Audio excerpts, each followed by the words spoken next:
The camera phones came out first. Then the whispers started. Outside the gates of Windsor Castle, under a cold March sky, something unusual was happening. The crowd of tourists had stopped taking pictures of the guards. Instead, every eye turned toward a small boy standing near the iron fence. He was maybe 7 years old. His mother knelt beside him, her hand gently resting on his shoulder. The boy's body moved in small, repetitive motions. His hands flapped near his chest. His eyes fixed on something no one else could see. The royal guard on duty stood perfectly still. His red uniform was spotless. His tall bearskin hat cast a shadow over his face. He had been trained to ignore distractions, to remain silent, to be a statue in service of the crown. But something was different today. The boy took a step forward. Then another. His mother whispered something soft, but she didn't pull him back. The crowd held its breath. Would the guard shout? Would he march away? The boy stopped just 3 feet from the guard. His hands still moved. His voice made a small sound like a hum. The tourists watched, unsure whether to intervene or record. Then the guard did something no one expected. He blinked, slowly, deliberately, and then his eyes shifted, just slightly, down toward the boy. If you're watching this and you believe kindness still exists in this world, hit that subscribe button. You won't want to miss what happens next. The boy didn't speak. He couldn't. His mother later explained that he had nonverbal autism, but his eyes, wide and curious, locked onto the guard's face. And for a moment, the world seemed to shrink down to just the two of them. The guard's jaw tightened. His training screamed at him to stay still, to remain professional. But his heart, beneath all that wool and brass, was still human.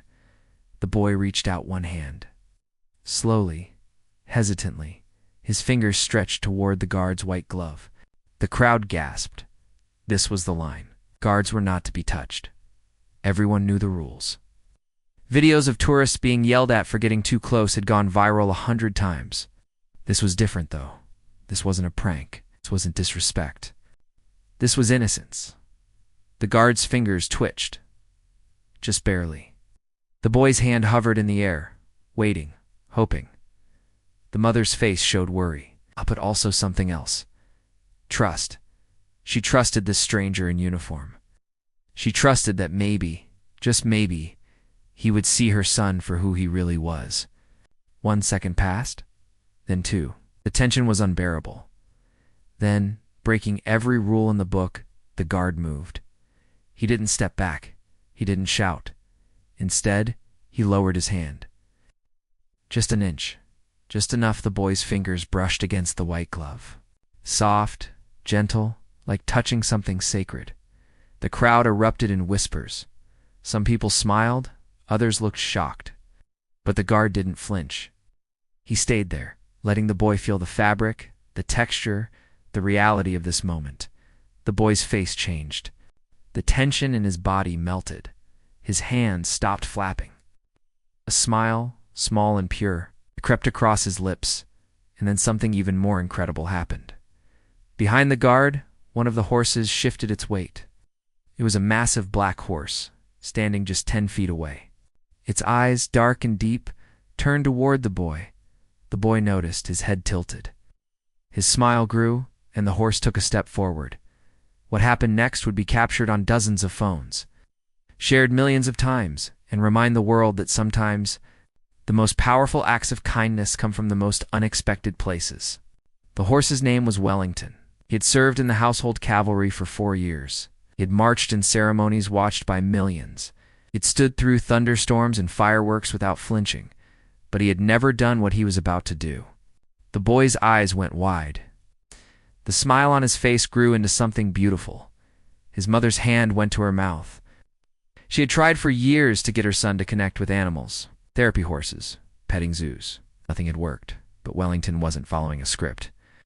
The horse lowered his massive head, slowly, carefully. His nostrils flared as he took in the boy's scent. The crowd pressed closer, phones raised high. No one wanted to miss this. The guard, still holding his position, glanced at his horse. Silent understanding passed between them. Years of training, years of trust. The guard gave the slightest nod. Wellington took another step.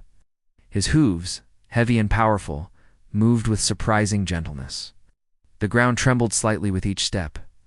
The boy didn't move back. Most children would have. Most adults would have. But this boy, this special boy, stood perfectly still. His hands, which had been flapping moments before, now hung at his sides, calm, peaceful. The horse's head came down until it was level with the boy's face. They were inches apart. The boy's breathing slowed, his eyes usually darting and unfocused, locked onto Wellington's dark gaze. And then the boy did something that made his mother cry. He reached up both hands. He placed them on either side of Wellington's face. The horse didn't pull away. He leaned in, gently. So gently that it seemed impossible for a creature that large to be so careful. The boy's fingers explored the soft fur around Wellington's nose. He traced the white marking between the horse's eyes. His face showed pure wonder, pure joy. For the first time in months, his mother saw her son completely present, completely there. The guard watched from the corner of his eye. His expression didn't change, but inside something shifted. He had been taught to be a symbol, a statue. But in this moment, he felt more human than he had in years. A woman in the crowd started to clap, then another. Soon, dozens of people were applauding, not loudly, not rudely, but with respect, with appreciation for what they were witnessing. The boy didn't notice the applause. He was lost in his own world, a world where a giant horse had chosen him, had trusted him, had seen him. His mother wiped her eyes. She wanted to say something, to thank the guard, to thank the horse. But words felt too small for this moment.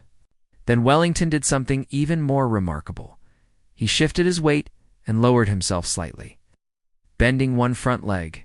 It was the posture horses use when they bow. When they show submission or respect, the guard's eyebrows lifted, just slightly. He had never seen Wellington do this outside of formal training. The boy giggled. It was a sound his mother hadn't heard in weeks, high and sweet and completely unfiltered. He leaned forward and wrapped his small arms around Wellington's neck as far as they could reach. The horse stood perfectly still, patient, protective, like a guardian who had found his purpose. The mother couldn't hold back anymore. Tears streamed down her face. She had spent years watching her son struggle to connect, to communicate. Feel safe in a world that was too loud, too bright, too much. But here, in front of a castle, with a silent guard and a gentle horse, her son had found something she couldn't give him: acceptance. Another guard appeared from around the corner. He was older, with more medals on his chest. Likely a senior officer. The tourists tensed. Was the moment about to be ruined? Would the first guard be reprimanded? The senior officer stopped, looked at the scene, at the boy, at Wellington, his fellow guard standing at attention. Then he did something unexpected. He smiled. Not a big smile, not a showy smile. Just a slight upturn at the corner of his mouth, and he nodded. Once a gesture that said, "This is right. This is what we're really here to protect." The senior officer turned and walked away, leaving them alone. The boy finally pulled back from Wellington. His hand slid down the horse's face one last time. He looked up at the guard, really looked at him. Something passed between them. Gratitude, recognition, a silent thank you. The guard, still maintaining. His posture did something he would probably never do again on duty. He winked. Just once. So quick that only the boy and his mother saw it. The boy laughed again, that same pure, joyful sound. But the story wasn't over. I guess as the mother gently guided her son back toward the crowd, another child stepped forward. She was maybe 5 years old. A little girl with thick glasses and a bright pink coat. She clutched a stuffed horse toy against her chest. Her father held her other hand. The father looked nervous. He glanced at the guard, then at Wellington, then back at his daughter. He whispered something to her. She shook her head. She wanted to get closer. The guard saw them. His face remained neutral, but his body language shifted, just slightly. A softening. He had crossed the line once already. What was one more act of kindness? The little girl took a small step forward, then another. Her father stayed close, ready to scoop her up if needed. Wellington turned his head. Those deep eyes found the girl. He snorted softly, a gentle sound that seemed to say, "It's okay. Come here." The girl's face lit up. She held out her stuffed horse like an offering. The crowd, which had grown even larger now, watched in silence. This was becoming something more than a moment. It was becoming a movement. Wellington lowered his head again. He sniffed at the stuffed toy. His lips moved, almost like he was smiling. The little girl giggled and pressed the toy against Wellington's nose. The guard's chest tightened. He had joined the military to serve, to protect, to uphold tradition, but no one had told him that some days the most important thing he could do was simply stand still and let magic happen. The girl's father pulled out his phone, not to post, not to brag, but to remember, to capture the moment his daughter, who was terrified of most animals, stood fearlessly beside a horse that weighed over 1,000 pounds. Then something unexpected happened. An elderly woman stepped forward. She walked with a cane, her movements slow but determined. She wore a purple coat and a small hat decorated with flowers. Her eyes were wet with tears. She stopped a few feet away and looked at the guard. "Thank you," she said quietly. Her voice shook. "My grandson has autism. He passed away last year. He loved horses. This would have meant everything to him." The guard's throat tightened. He couldn't respond. He wasn't supposed to. But his eyes met hers, and in that look, he said everything he couldn't say out loud. The woman nodded. She understood. She placed her hand over her heart and walked away. The little girl in the pink coat reached up and touched Wellington's face, just like the boy had done. The horse leaned into her touch, patient, kind, like he had all the time in the world. More people began to approach. Not rushing, not crowding, but forming a respectful line. Parents with children who had disabilities, adults who had struggled with anxiety or trauma, people who had been told 100 times to follow the rules, to stay back, to not disturb, but today the rules had changed. The guard glanced toward the castle. He knew other guards were watching. He knew his superiors were probably aware of what was happening. But no one stopped him. No one intervened, because sometimes duty takes many forms. A boy in a wheelchair rolled forward, pushed by his mother. He couldn't move his arms well, but his eyes were bright with hope. Wellington walked toward him without hesitation. The horse lowered his head until it rested gently on the boy's lap. The boy's face transformed. His mouth opened in a silent gasp of joy. His mother covered her face with her hands and sobbed. The guard had been trained to ignore emotion, to be unmoved by the things happening around him, but tears pricked the corners of his eyes. He blinked them away. Once, twice. A teenage girl approached next. She was tall and thin, with scars visible on her arms. Self-harm scars, old ones. She moved hesitantly, like she didn't believe she deserved this moment. Wellington turned to her. He stepped close and pressed his forehead against her chest. Right over her heart, the girl's composure crumbled. She wrapped her arms around the horse's neck and cried, deep, shaking sobs that came from somewhere ancient and painful. The guard wanted to look away. It felt too private, too raw, but he stayed. He bore witness, because that was his job too. The crowd had gone completely silent now. Even the tourists who had come just for selfies and souvenirs stood still, respectful, changed one by one. People approached. A woman who had lost her daughter. A man who had survived war.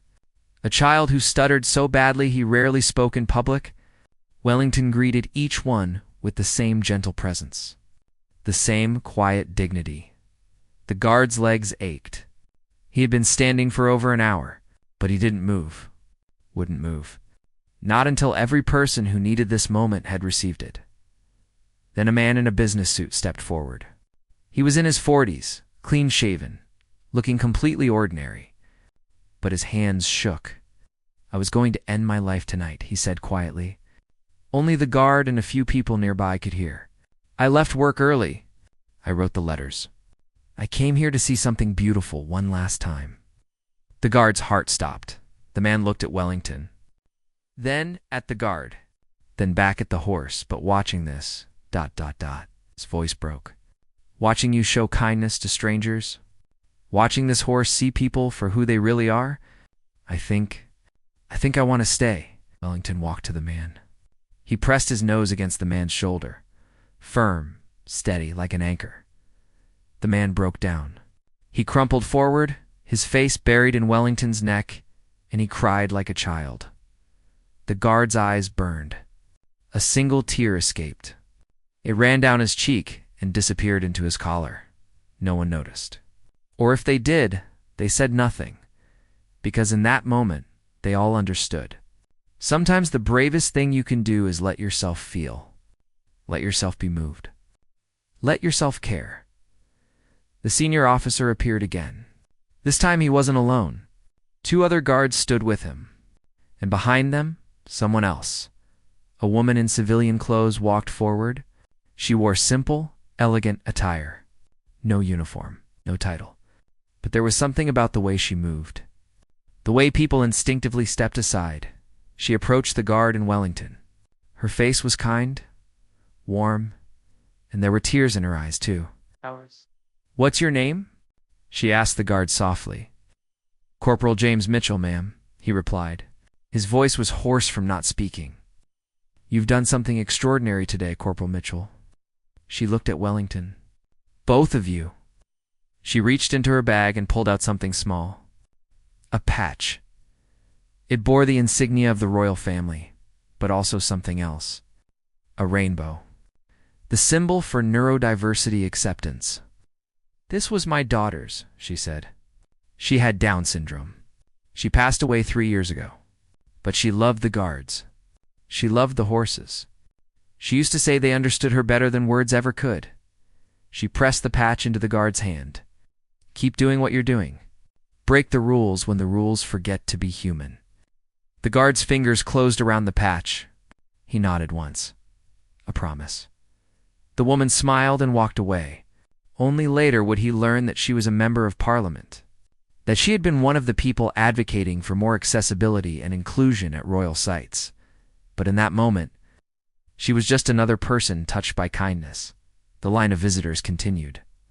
A woman with cerebral palsy. A man with PTSD from military service. A child who had survived cancer but lost the ability to speak from the treatments. Wellington and the guard met them all. No judgment. No impatience. Just presence. Hours passed. The sun began to sink lower in the sky. The guard's shift should have ended long ago. Other guards had come to relieve him.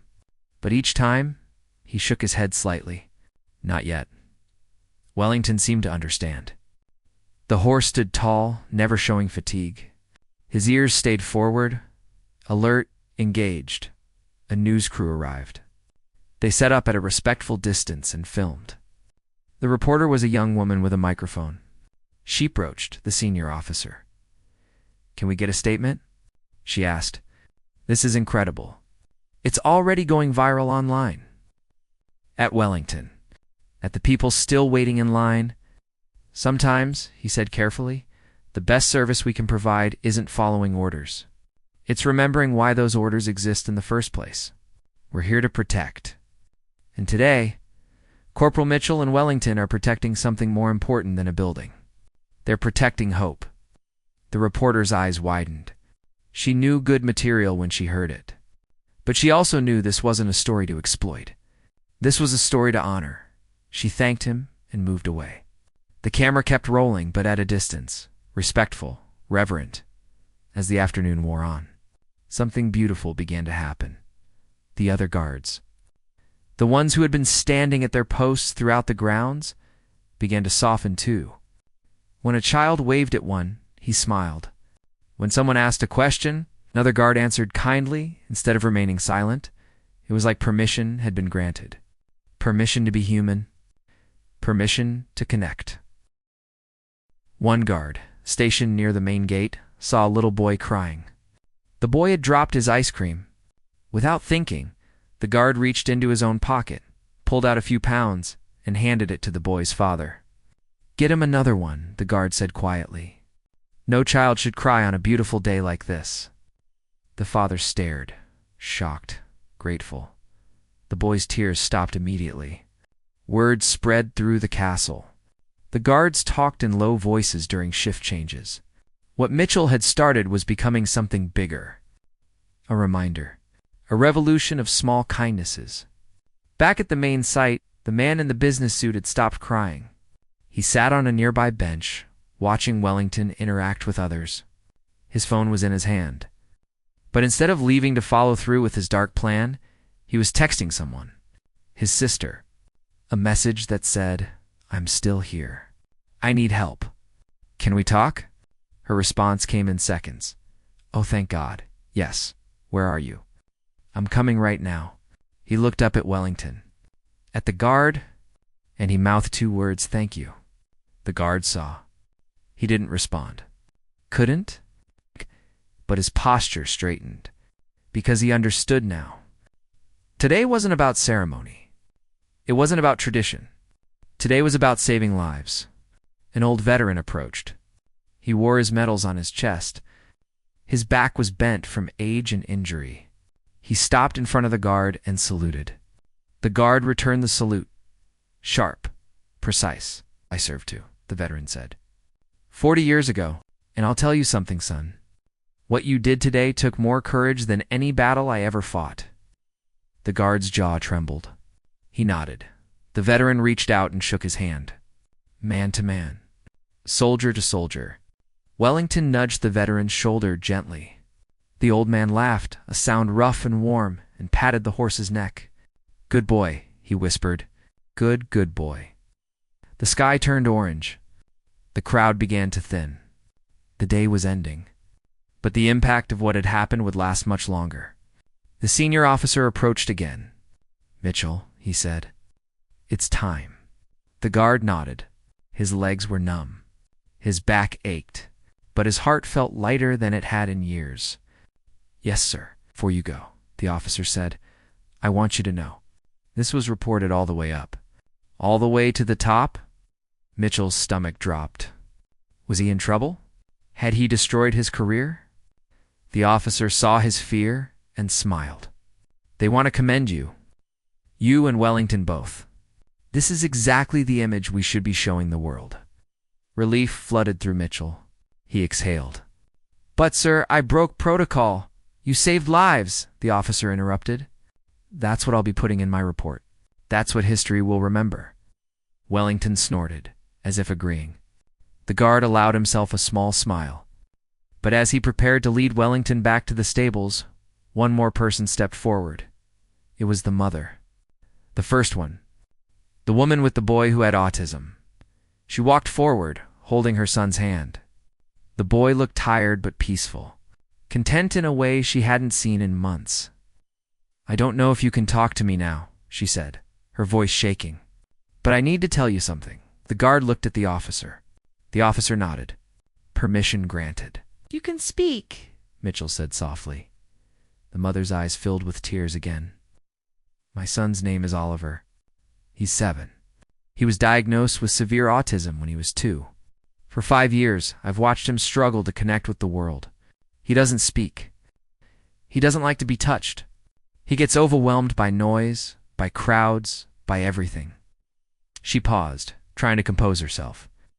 "Last week, his therapist told me he might never fully engage with life, that I should prepare for him to need permanent care, that he might never experience joy the way other children do." The voice broke.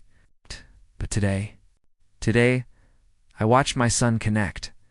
I watched him feel safe. I watched him smile. Really smile. And it was because you and your horse chose to see him. Not as a problem, not as a distraction, but as a person worthy of kindness." Mitchell's throat tightened. "He didn't trust himself to speak. He gave me hope," she continued. "You gave Oliver something I couldn't give him. You gave him a moment where he felt accepted exactly as he is." She reached into her bag and pulled out a small drawing. It was crude, done in crayon, but it clearly showed a guard, a horse, and a small boy. He drew this on the way home. He's never drawn a person before, only shapes and patterns.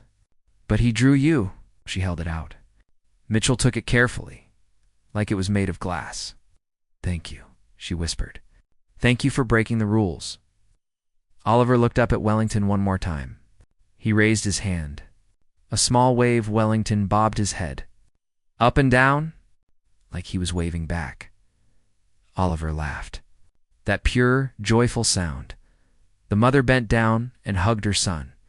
And Mitchell, Corporal James Mitchell, of the Household Cavalry, let his tears fall freely. The officer turned away. Even he couldn't watch without being moved. As the mother and son walked away, Oliver turned back one more time. He pressed his hand to his heart, then pointed at Mitchell, then at Wellington. A gesture that said, I'll remember you forever. Mitchell pressed his hand to his own heart. A promise, and I'll remember you. The crowd that remained applauded, long and loud. It wasn't about the spectacle. It was about the humanity, the connection, the reminder that kindness still existed. Mitchell finally turned Wellington toward the stables. His legs barely worked. His body was exhausted, but his soul felt full as they walked through the castle grounds. Other guards stood at attention, but this time it wasn't ceremony. It was respect. A salute to one of their own who had remembered what they were truly protecting.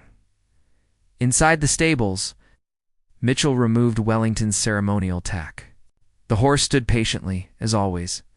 But when Mitchell ran his hand along Wellington's neck, the horse turned and pressed his face against Mitchell's chest. You knew, didn't you? Mitchell whispered. You knew what they needed. Wellington snorted softly. Mitchell rested his forehead against the horse's face. They stood like that for a long time. Two beings who had shared something sacred. Later in the guards' quarters, Mitchell sat on his bunk. He looked at the drawing Oliver had made. He looked at the patch the woman had given him. And he looked at his phone, which was filled with messages. His mother, I saw the video. I'm so proud of you. His sister, you're trending worldwide. You're a hero. His best friend from training. I always knew you were too soft for this job. Turns out that's exactly what we need. He smiled. A real smile.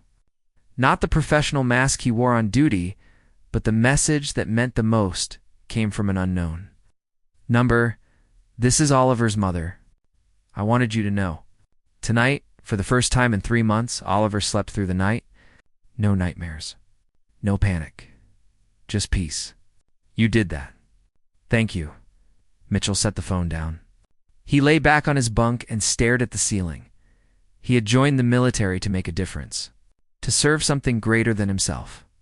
But he never imagined that the most important thing he would ever do would be standing still and letting a little boy touch his glove. The next morning, Mitchell returned to duty. He expected everything to go back to normal. The same routine, the same rules, the same rigidity. But when he arrived at the gates with Wellington, something was different. There was a line of people waiting, not a crowd. An organized, respectful line. And at the front, holding a sign, was a young woman. The sign read, "Thank you for seeing us," behind her. Dozens of others held similar signs. "Thank you for choosing kindness. Thank you for breaking the rules. Thank you for giving my daughter hope." The senior officer stood nearby. He looked at Mitchell. "Seems you started something," he said. Not accusatory. Almost proud. "Sir, I know apologies, Mitchell. We're making this official. Every Sunday, from 2 to 4 in the afternoon, this area will be designated for accessibility outreach. Guards and horses will be available for people with special needs to interact with. Supervised, organized, but real." Mitchell's eyes widened. "Because of yesterday. Because it's the right thing to do," the officer said. "Something we should have been doing all along." Wellington stamped his hoof. Like he approved, the woman with the sign approached. "My name is Sarah," she said. "I have a 7-year-old daughter with Down syndrome. When I saw the video yesterday, I cried for an hour. Not because it was sad, but because it was proof. Proof that the world can be kind. That people still care." She looked at Wellington. "Can she meet him?" Mitchell smiled. A real, genuine smile, of course. Sarah turned and waved. A little girl in a yellow dress ran forward. She had the characteristic features of Down syndrome. Her smile was enormous. Fearless Wellington lowered his head immediately. The girl squealed with delight and threw her arms around his neck. Mitchell watched, and he realized something profound. Sometimes the most important revolutions are quiet. They don't happen in grand speeches or dramatic battles. They happen in small moments. In choices to be kind when it would be easier to follow the rules. In decisions to see people rather than problems. What happened next would change everything. The video spread like wildfire. Within 3 days, it had been viewed over 50 million times. News outlets from 20 countries covered the story. But more importantly, it sparked a movement. Parents with special needs children began showing up at royal sites across Britain. Buckingham Palace, Edinburgh Castle, the Tower of London. Not demanding, not entitled, just hoping for what Oliver had received. A moment of connection, a moment of being seen. The Ministry of Defense held an emergency meeting. Some officials worried about liability, about breaking tradition, about what this would mean for military discipline. But then a letter arrived. It was from Kensington Palace. The letter was simple. It read, "Let them be kind." That's an order. It wasn't signed. But everyone knew who had sent it. Within a week, the program Mitchell had accidentally started became official policy. Not just at Windsor, everywhere. Guards and police horses across the country would participate in monthly accessibility events. Mitchell was promoted, not for bravery in combat, not for years of service, but for remembering that service means more than following orders. It means serving people. Wellington received a commendation, too, a special medal designed specifically for him that hung in his stall. The inscription read, "For exceptional compassion in the line of duty." But the real impact happened in the smaller stories, the ones that didn't make headlines. A young girl in Liverpool, who had been nonverbal for 3 years, spoke her first word while petting a police horse. The word was friend. A teenager in Manchester who had attempted suicide twice found a reason to keep living after spending an hour with a ceremonial guard who shared his own story of struggling with depression. A boy in Scotland who had been afraid to leave his house for 6 months went outside specifically to meet the guards. And he kept going outside, day after day, until fear turned into freedom. These stories found their way back to Mitchell, letters, emails, videos, each one a reminder that what he had done mattered. But Mitchell never forgot where it started. With Oliver. With that first moment of choice, 6 months later, Mitchell received an invitation. It was addressed to him and Wellington. They were invited to a special ceremony. Location: a school for children with special needs. When they arrived, the gymnasium was packed. Hundreds of children, dozens of parents, and in the front row, Oliver had grown. He looked healthier, happier. His mother sat beside him, her hand in his. When he saw Mitchell and Wellington walk in, his face transformed. He stood up, on his own, without prompting, and he walked toward them. His mother gasped. The entire room went silent. Oliver had never walked toward someone before. He usually moved away, retreated. But not today. He walked right up to Wellington. He placed his hands on the horse's face, and then he did something miraculous. He spoke one word, quiet, shaky, but clear. "Friend." His mother burst into tears. The room erupted in applause. Mitchell had to turn away to hide his own tears. The ceremony was beautiful. Children presented Mitchell and Wellington with drawings, poems, and handmade medals. Each one a treasure. Each one proof that kindness creates ripples. Can't always predict. But the moment that meant the most came at the end. A man approached. It was the businessman from that first day. The one who had planned to end his life. He looked different. Healthier. His eyes were clear. He smiled. "I wanted you to know," he said. "I started therapy the next day. I reconnected with my family. I found a new job doing something I actually care about. And I volunteer now at a crisis hotline, talking to people who feel like I felt. He paused. You saved my life, and now I'm trying to help save others. Mitchell shook his hand. No words were needed. The gratitude was understood. As Mitchell and Wellington prepared to leave, Oliver ran up one more time. He held out something small. A toy horse. It looked just like Wellington. For you, his mother translated. He wants you to have it, so you remember him. Mitchell knelt down. He looked Oliver in the eyes. I could never forget you, he said softly. You changed my life too, Oliver smiled. Then he did something he had never done before. He hugged Mitchell. A real hug. Arms wrapped tight. No fear, no hesitation. Just pure, honest affection. Mitchell held him. And he understood. This was what it was all about. Not the medals. Not the recognition. But this connection. This proof that love and kindness can break through any barrier. When Oliver finally let go, he turned to Wellington. He pressed his forehead against the horse's nose. A moment of goodbye, but also a promise. I'll see you again. As Mitchell and Wellington walked back to the transport vehicle, the sun was setting. The sky was painted in shades of orange and pink. Beautiful. Perfect. Mitchell looked at Wellington. You know what the best part is? He said, we didn't do anything extraordinary. We just chose to be kind.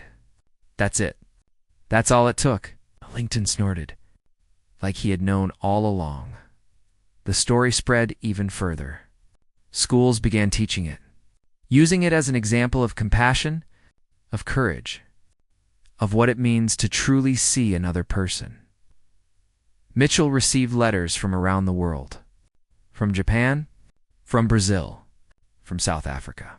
People sharing their own stories of small kindnesses that changed lives, and slowly the world began to shift.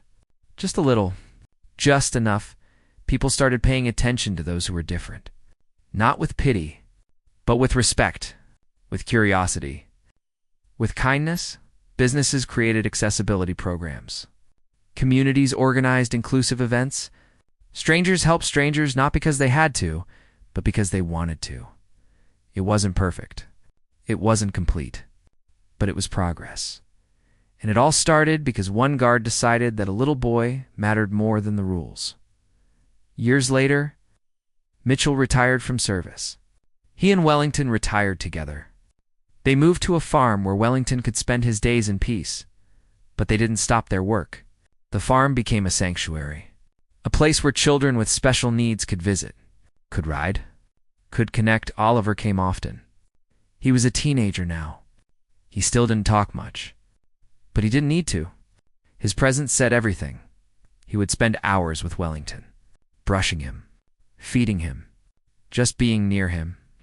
And in those moments, he was free. Completely and utterly free. One evening, as the sun set over the farm, Mitchell sat on a fence watching Oliver with Wellington. The boy's mother sat beside him. You know, she said, doctors told me he would never have a normal life, that he would always struggle, always be isolated. She watched her son laugh as Wellington nuzzled his shoulder. This is better than normal. This is joy. Real, honest joy. And you gave him that. Mitchell shook his head. I just stood still. Wellington did the real work. She smiled. You stood still when the world expected you to be stone. You chose humanity when tradition demanded otherwise. That's everything. Mitchell looked at Wellington. The horse was older now, gray around the muzzle, slower in his movements, but still gentle, still kind. He taught me more than I ever taught him, Mitchell said. As darkness fell, Oliver came running over. He climbed up on the fence between them. He didn't say anything. He just sat there, content, safe. And in that moment, Mitchell understood the truth. We're all just looking to be seen, to be accepted, to be loved for who we are, not who we pretend to be. Sometimes all it takes is one person willing to break the rules, one horse willing to show compassion, one moment of choosing kindness over convenience, and that single choice can change everything. The stars came out. Oliver pointed at them. His mother explained their names. Mitchell listened. Wellington dozed nearby, his breath steady and peaceful. This was the life Mitchell had helped create, not through grand gestures or heroic acts, but through one simple choice to see a boy who needed to be seen. And if you're watching this, wondering if your small acts of kindness matter, remember this story. Remember Oliver? Remember Wellington? Remember that every time you choose compassion over convenience, you're changing the world. Maybe not dramatically, maybe not obviously, but absolutely, completely, eternally. Because kindness doesn't follow rules. It doesn't need permission. It just needs someone brave enough to start, and that someone could be you. The video of that first day still exists. It's been shared millions of times. People watch it when they're sad, when they've lost faith, when they need a reminder that good still exists, and every time someone watches it, Oliver's smile lives again. Wellington's gentle presence touches another heart, and Mitchell's choice inspires someone else to choose kindness. That's the real magic. Not that it happened once, but that it keeps happening. Over and over. In countless small ways, in every corner of the world, all because one guard decided to be human, and one horse decided to be a friend, and one little boy showed them both what bravery really looks like. The end. But also just the beginning.